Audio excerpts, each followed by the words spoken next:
It's Grigonis that's jumped out, the Lithuanian in the yellow top in the centre lanes. He will lead at 500 metres, and the other scullers will know that, unless maybe Britain's Alan Campbell can get in the mix. But the Olympic champion will be cool, calm and collected, as he always is in the first part of the race. For him, it's about the third quarter, the distance from 1,000 metres to 1,500. Yeah, it'll be no surprise, will it, to see Mahe Drysdale there in the black from New Zealand settle into a pace and stay in the middle of the field. It'll also be no surprise to see Grigonis, as you say, really taking it on. But who knows what else we're going to have here. A Breno right in front of the picture here from Belgium. Says he's down at 34 strokes a minute, but they're long connected strokes. He's moving well. Do you know what surprised me, Greg? That Drysdale is leading the race at this point. That does surprise me. And I'm thinking, 250 gone. We've seen it just there. Is he trying to show us something special? He always sits back, and André Sinek, the world champion, well, Hans Breno, the Belgian, so delighted to be in this final. He's closest to you. Then it's the world champion André Sinek, the Czech Republic, Grigonis from Lithuania, but.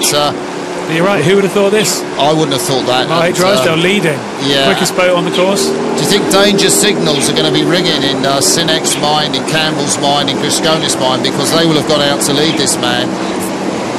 Well, I guess he doesn't want to become predictable, because if he's predictable, he's more likely to get beaten later in the year, and they've obviously going to be thinking about Rio in 2016, so maybe he's trying out a different way of racing. So we see him coming down here towards 500, and it is Mahe Drysdale for New Zealand, Grigonis, then very close with Sinek for the Czech Republic. So Mahe Drysdale is leading this race, and everyone, that's laying down the gauntlet to the whole field. And there was Sinek, the world champion, who just held off Mahe Drysdale in that charge, looking across. Grigonis, the Lithuanian, we thought he would lead the race maybe to 1,000, possibly to 1,500, and then the effort would prove too much. Breno looks across, Greg. He's having to look a long way over his right shoulder, the small Belgian.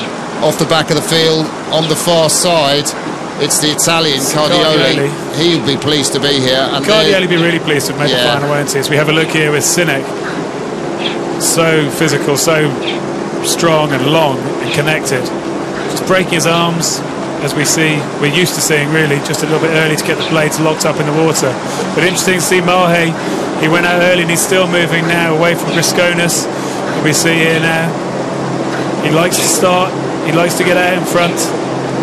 Perhaps now he's going to try and bide his time a bit and see what he's got through the middle part of the race.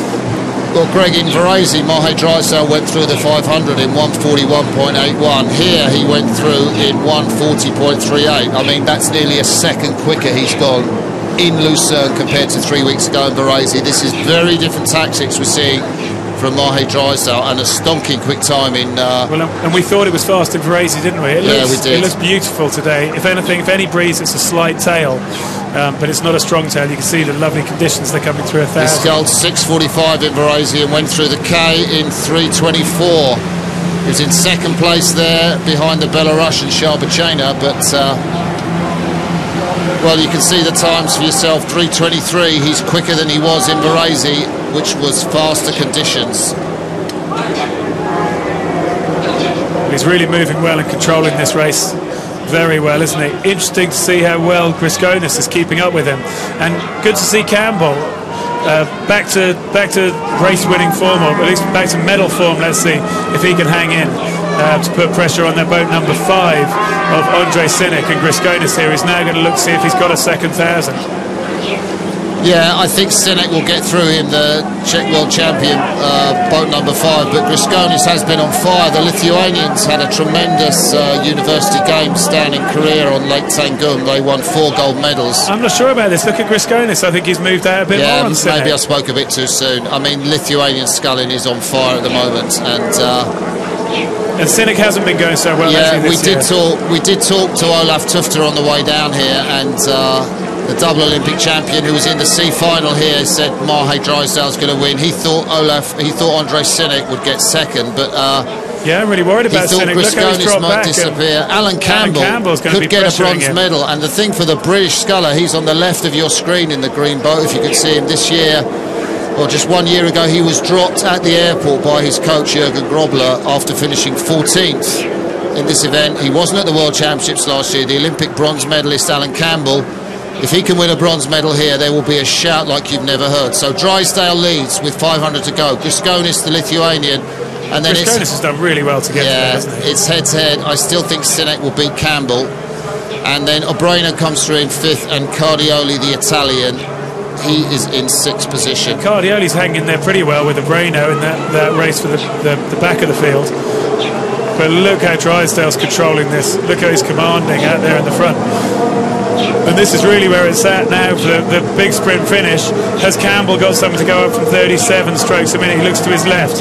He'll know Sinek is there. He's 39.5 on my watch, not 38. He's just gone crazy, and he's gone early because he knows what Sinek can do. He wants to break Sinek for that bronze medal, and it's dragging him back on Griskonis. If Campbell has got the physiology to maintain it. Remember, he missed Henley, Greg. We're riding with the race leader, Mahe Drysdale, the Dick Tonks coached man from the West End Rowing Club, who has surprised us all, but maybe not himself, by dominating this race. This man surprised me. This is Griskonis. We're not going to get many views across the screen, across the lake now, but I'm pretty sure he's safe in 2nd place. The interesting one that's going to be hard to see is going to be Sinek and Campbell, but that's Griskonis able to pick it up, following Mahe in towards the line. It's now a little bit of a tailwind. It's lovely looking conditions as they're coming past those flags, past the medal rostrum, and look how much Campbell has come up. Griskonis could actually be struggling as they're coming in here towards the finish line.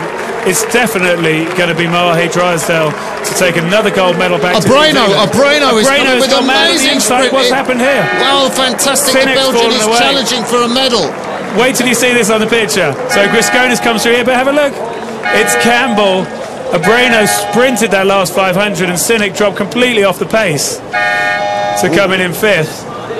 And then Cardioli there brings it in 6th place. What an amazing move must have been going on by Obreno. Completely